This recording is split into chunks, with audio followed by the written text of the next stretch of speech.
की बहन होलिका शर्त के अनुसार शादी हुई है महाराज विप्रचित्र के साथ।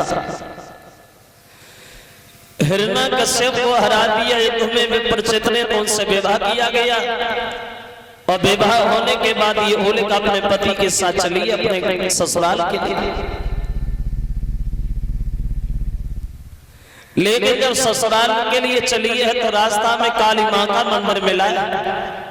तो होलिका ने जवाब दिया, महाराज थोड़ी देर रुको, मां के दर्शन कर आए। तो काली मां के मंदिर में जब घुसी है होलिका तो काली मां प्रकट हो गई और पूछने लगी, बेटी एक बात बता, पहले जब तू हमारे मंदिर आती थी तो अकेली आती थी, लेकिन आज तेरे साथ ये लड़का कौन है? तो कहने लगी, मैया हमने शादी कर ली, ये हमारे पति, हमारा विवाह हो गया, हमें ये बता हमारे पति कैसे, हमारी जोड़ी कैसी लग रही है, हम दोनों दिख कैसे रहे? तो काली मां ने जवाब दिया, बेटी होलिका सुनो, वैसे तुम में और तुम्हारे पति में कोई कमी नहीं है, तुम सुंदर तो बहुत, कमी तो वैसे कुछ नहीं है, सुंदरता बहुत है तुम्हारे पति में और तुम में, लेकिन एक कमी सबसे बड़ी तेरे पति में है। बोली काई? तो काली मां ने जवाब दिया, बेटी सुंदर तो बहुत लग रहे हो तुम दोनों, लेकिन कमी इस बात की है तेरे पति में। काई की? तो काली मां ने उत्तर दिया है, बेटी सुनो, तुम एक से एक लड़की दोनों, तेरी जोड़ी बड़ी लुभाऊ है, पर ध्यान रहे इतना बिटिया अच्छा जोड़ी ना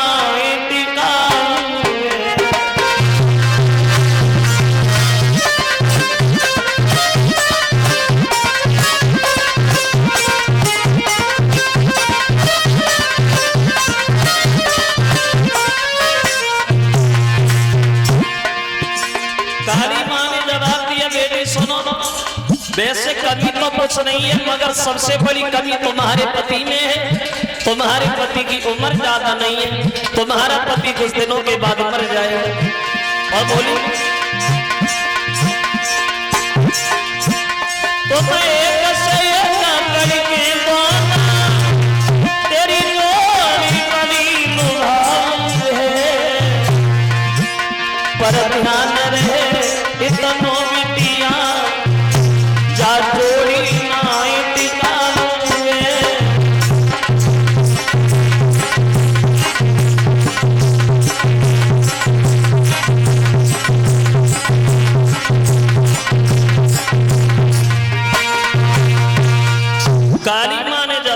बेटी सुनो, तुम्हारे पति की उम्र ज्यादा नहीं है, कुछ दिनों बाद तुम्हारा पति मर जाएगा, खत्म हो जाएगा। जो ये शब्द होलिका ने काली मां के सुने तो होलिका रोने लगी, बोली मैया मैं क्या करूं? तो जवाब दिया, बेटी विधि का लिखा हुआ विधान कभी मिट नहीं सकता। हम तुम्हें ये शीतला चीर दे रहे, इस चीर में जो तासीर है वो हम तुम्हें बता रहे हैं। इस चीर को ओढ़ के जब तुम औरतों के बीच में बैठोगी तो सबसे सुंदर लगोगी। वो आग और पानी तुम्हारा कुछ नहीं बिगाड़ पाएगा। और एक बात ध्यान रखना बेटी होलिका, जब ये चीर तेरे सर से जिस दिन खुद पे खुद छूट करके जमीन पे गिर जाए, समझ लेना कि तेरा पति भी उसी दिन मर गया। ये चीर तेरे सर से कभी अलग ना हो जाए, हमेशा चीर को अपने सर पे ही रखना। चली आई होलिका अपने पति के साथ, अब रहे तो घर में रही है, लेकिन वही हमेशा बात याद आती रहती है, कहीं ऐसा न हो जो चीर हमारे सर के कहीं जमीन पे न गिर जाए। अपने पति के साथ समय बिता रही है, लेकिन हमेशा याद वही बनी रहती है दिल में। लेकिन एक दिन घटना घट गई, दोनों सो रहे थे शाम को, तो सोते समय वो चीर जो है वो होलिका के सर से छूट करके जमीन पे गिर गया। अब होलिका को ये खबर नहीं है कि चीर सर पे या जमीन पे। अब हुआ ऐसा, होलिका जो सो रही है कि होलिका पति संग सोवती है, धर के सिरहाने मैया, होलिका पति संग सोवती है, धर के सिरहाने मैया।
लेके चीर जमीन पे पड़ा और इधर हिरण्यकश्यप मन में विचार कर रहा है, बाजी बा इंसान की बात तो अलग है, देवताओं का राजा इंद्र हमसे हार गया और एक तुच्छ सा इंसान हमें हरा के हमारी बहन को ले गया, बहुत शर्म की बात। तो तलवार उठाई उस हिरण्यकश्यप ने और चला है जहाँ विप्रचित सो रहे हैं दोनों वहां, और सोते हुए अपने सगे बहनों को उसने अपने हाथों से जान से मार दिया, अपने बहनों को मार दिया और अपनी बहन को उसने विधवा बना दिया।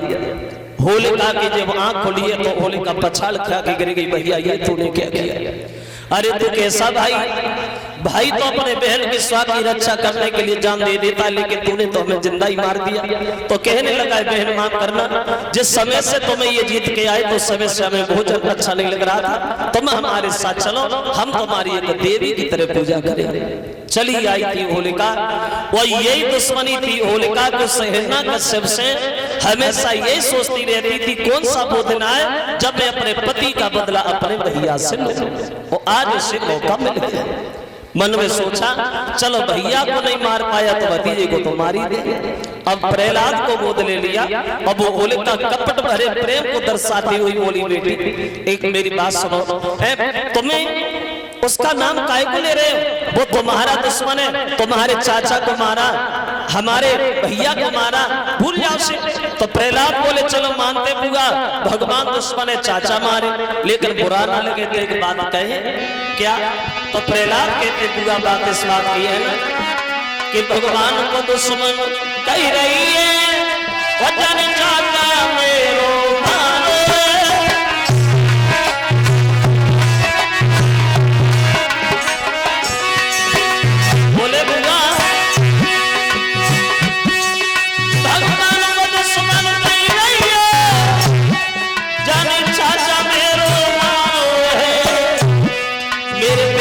दुश्मन नहीं रही जान पिया तुम्हारो मारो है।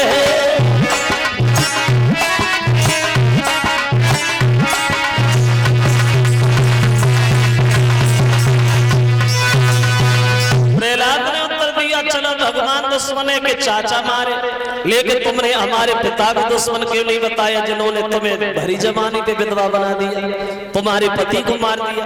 और जो ये शब्द सुने आग तो जली रही है, शीतला चिरोला और वो प्रहलाद को गोद में लेकर के आग में कूद गई, लेकिन ऐसा हवा का झोंका आया जो शीतला चिरो उसके बदन से छूट करके प्रहलाद के बदन पे लग गया और ये होलिका जो थी वो जल करके राख हो गई। वहां देवता ने जब होलिका को आग में देखा तो नवमंडल से गुलाल और फूलों की वर्षा करने लगे, और जब राक्षसों ने अपनी बहन को आग में जलता देखा तो पानी और कीचड़ मारने लगे। बताया तो ये जाता है कि उसी दिन से हम हिंदुओं में ये होली का त्योहार भी मनाने लगे। जो सज्जन लोग होते हैं वो हमेशा रंग और गुलाल से होली खेलते, और जो राक्षस प्रवृत्ति के लोग होते हैं ये हमेशा पानी और कीचड़ से ही होली खेलते हैं। देखा होगा आप लोगों ने होली के त्योहार में गांव की नालियां भी साफ हो जाती हैं, ये है राक्षसों वाली होली। और जब इधर होलिका भी मर गई, अब तो हिरण्यकश्यप को और ज्यादा गुस्सा, एक खंदा गरम कराया, बोले तेरे पीछे हमारा नौकर मारा गया, तेरे पीछे हमारे जल्लाद मारे गए, तेरे पीछे आज हमारी बहन भी मारी गई, एक गरम खम्मा की जेठ भर, और तू हमें ये बता कि तेरा राम कहाँ है? प्रहलाद ने जब ये सुना कि तेरा राम कहाँ है तो प्रहलाद कहने लगे पिताजी हमारे राम के लिए कोई जगह खाली नहीं है, कहाँ है? तो प्रहलाद कहते हैं सुनो, तो बोले प्रहलाद राम तेरा व्यापक सारे संसार में।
मेरे राम के लिए कोई जगह खाली नहीं है। और कहते हैं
मेरे राम के लिए कोई जगह खाली नहीं है। वो हम में है, वो तुम में है, वो खम्भ में है, वो तलवार हो गया।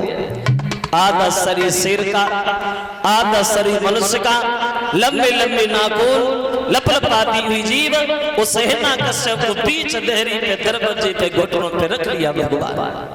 और एक एक बात पूछने लगे, कहो हिरण्यकश्यप, तुमने भगवान शंकर से ये वरदान मांगा था, ना हम आदमी से मरे ना जानवर से मरे, अब हमारी तरफ देखो, हमें ये बताओ कि हम आदमी है जानवर?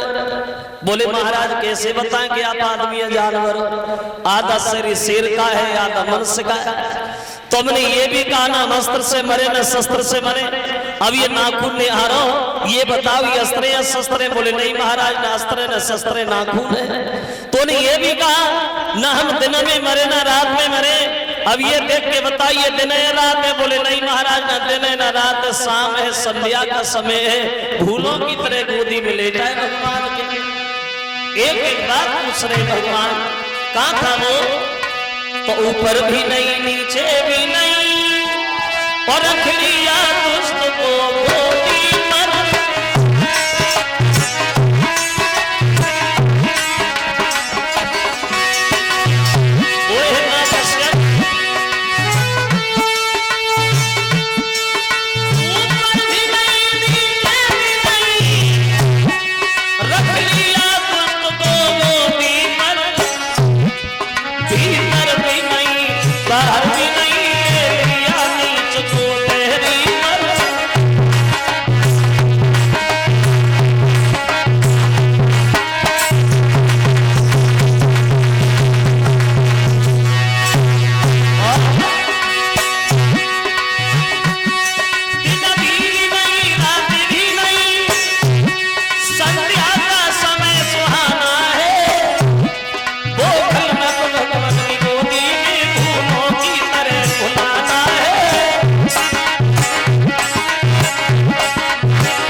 जो अपने लंबे लंबे नाखूनों से हिरण्यकश्यप के पेट को भी से फाड़ दिया, उठा करके दूर फेंक दिया,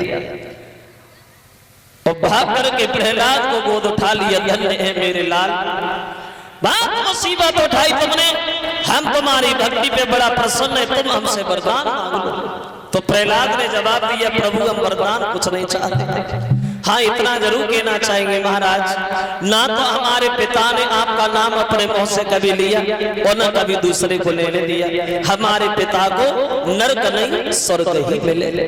जब ये कहा कि नरक नहीं स्वर्ग मिले तो भगवान हंसने लगे और बोले बेटा सच तो ये है कि चंदन की गिरजे भले और बुगाड़ी भरे भलो न काठ और सपूत घरे कई भलो और बेकपूत भले नहीं साठ।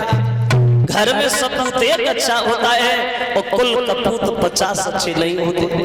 तेरे पिता ने तुझे मारने के लिए क्या नहीं किया और तूने मांगा तो अपने पिता के लिए मांगा। सच तो ये जो भी मेरे हाथ से मरता है उससे नरक नहीं हमेशा स्वर्ग ही मिलता है। एरस का राजा बनाया और भगवान वहां से अंतर्ध्यान होते हैं। बोलिए भगवान की। ऐसे एक नहीं बल्कि अनेक भक्त हुए हैं जिन्होंने हजारों मुसीबत उठाई है। उससे पहले एक लाल का छोटा सा गीत